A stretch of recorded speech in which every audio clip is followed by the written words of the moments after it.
एक बात मैं जोड़ना चाहूँगा। देखिए, ये बात क्लेम नहीं भी किया हो, क्योंकि क्लेम करने की हैसियत भी नहीं है कि हाँ। लेकिन सबसे बड़ी बात कि क्या दुनिया की आंखों पे पट्टी चढ़ी हुई है कि पाकिस्तान जैसा देश जो आतंकवाद का पनाहगृह है, जिसको फाइनेंशियल टास्क फोर्स में कई बार ग्रे लिस्ट में डाला गया है, जो नियमित रूप से क्रॉस बॉर्डर टेररिज्म को प्रमोट करता है, और जो तालिबान उनका क्रिएट किया हुआ है, अमेरिका उस देश से शांति की उम्मीद कर रहा है।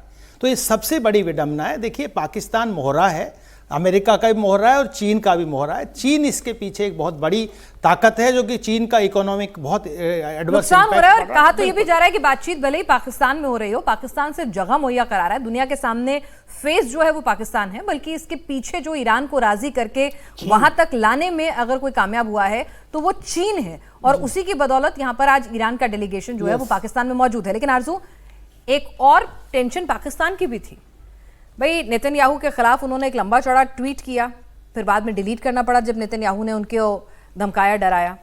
अब अगर ये युद्ध यूं ही लंबा चलता रहेगा तो पाकिस्तान को चुनना तो पड़ेगा ना, एक मुल्क जो इस्लाम के खिलाफ, जिसको पोर्ट्रे किया जाता है कि उसका एग्जिस्टेंस ही गलत है रिलीजियसली, और दूसरी तरफ अमेरिका का दोस्त इजराइल।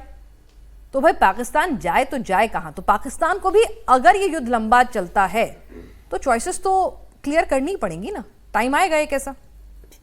देखिए, हो सकता है कि ये क्लियर करना पड़े, लेकिन ज़्यादा पाकिस्तान की कोशिश यही होनी चाहिए कि बैलेंस रह के चले। और जो ट्वीट लगाई गई थी डिफेंस मिनिस्टर साहब की तरफ से, जिसे बाद में डिलीट कर दिया गया, तो मेरा ख्याल है कि वो उनको रखा इसीलिए गया है कि वो कभी इंटरनेशनल मीडिया पे जाकर कुछ बोल देते हैं, कभी वो कोई ट्वीट कर देते हैं, इसलिए कि जो डिफेंस की मीटिंग होती है उसमें तो उनको बुलाया नहीं जाता। आप गूगल करके देख लीजिए, मुझे कहीं भेज दें अगर आपको कहीं पे ये बैठे हुए दिखाई दे जाए कि डिफेंस की बात हो रही है और उसमें डिफेंस मिनिस्टर भी हैं। ये ख्वाजा सिर्फ साहब की बात नहीं है, पाकिस्तान में जो भी डिफेंस मिनिस्टर आता है, यहाँ तक कि प्राइम मिनिस्टर भी जो आते हैं, उनकी कोई खास पोजीशन नहीं होती कि वो कोई फैसले ले सकें। तो अब आप चाहती हैं कि वो बेचारे ट्वीट भी ना करें, थोड़ी बहुत एंटरटेनमेंट हमें दे देते हैं, आप चाहती हैं वो भी ना हो, ऐसे इतना जुल्म तो ना करें उनके ऊपर। नहीं, वो ट्वीट करें, बयान देते रहें, सबका फायदा होता रहता है और नए नए बयान आते रहते हैं। लेकिन कई बार वो ऐसे बयान दे जाते हैं कि लगता है कि वो पाकिस्तान का भला चाह रहे हैं, कि पाकिस्तान को डुबोना चाह रहे हैं। आप लोगों के यहाँ से ऐसे ही बयान आते हैं आरजू, मिनिस्टर्स के, आपके हुक्मरान के, कई बार तो वरिष्ठ पत्रकारों के भी ऐसे से बयान आते हैं कि लगता है कि भाई आप लोग चाह क्या रहे हैं, पाकिस्तान की खुशहाली या पाकिस्तान को और गड्ढे में डालना? नहीं, ख्वाजा आसिफ साहब के कई बार ऐसे स्टेटमेंट्स भी आ जाते हैं जिसमें मेरा ख्याल है कि लोगों को उनको अप्रिशिएट भी करना चाहिए। सच बोल देते हैं वो। कई बार उन्होंने जिस तरह के अल्फाज इस्तेमाल किए कि ट्रंप हमें जो है वो टॉयलेट पेपर की तरह यूज कर रहा है, तो कभी वो कह देते हैं कि जी पाकिस्तान की एक 30 ईयर्स की हिस्ट्री रही है कि हमने मिलिटेंट्स को पाला, मिलिटेंट्स को सपोर्ट किया। तो इस तरह की चीजें अगर मेरे जैसे जर्नलिस्ट कहते हैं तो हमें तो फौरन ही गद्दारी का फतवा मिल जाता है, लेकिन मिनिस्टर साहब कहते हैं तो कोई कुछ नहीं कहता। वो कहते हैं नहीं नहीं, इनको बस ऐसा इनका इंटरनेशनल मीडिया बंद करा दो, ये बात होना शुरू हो जाती है फिर।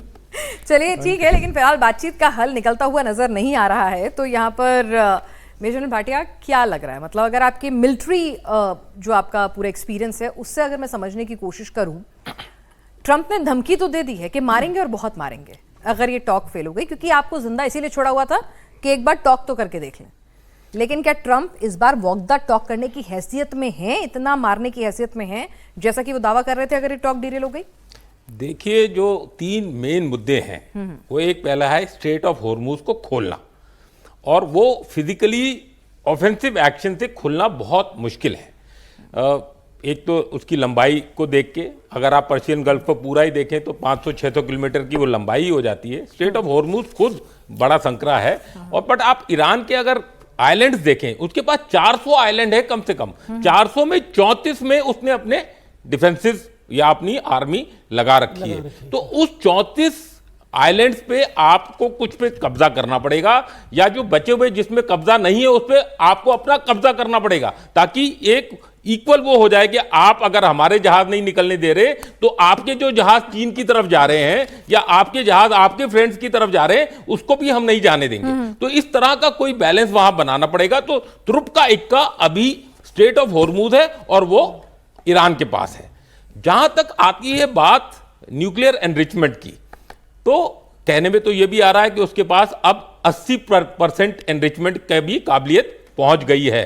तो और ये जो 2 पायलट्स जब निकाले गए थे तो इफ्शान में एक कोवर्ट ऑपरेशन हुआ और उसमें बोलते हैं कि 2 C-130 आए थे, लेकिन वापस गए 3। मतलब वो तो 2 जला दिए उन्होंने, लेकिन तो तीसरे में क्या सामान गया, तो क्या कुछ एनरिच यूरेनियम वो बाहर लेके गए हैं या कुछ ऐसा हुआ है, तो उस पर आगे आगे जैसे एनालिसिस होगा पता चलेगा। तो न्यूक्लियर एनरिचमेंट पे दूसरा मुद्दा है जो कि सुलझ सकता है, क्योंकि अगर वो किसी थर्ड कंट्री के पास चला जाता है और उसको हथियार नहीं बनाने दिए जाते तो वो संभल सकता है।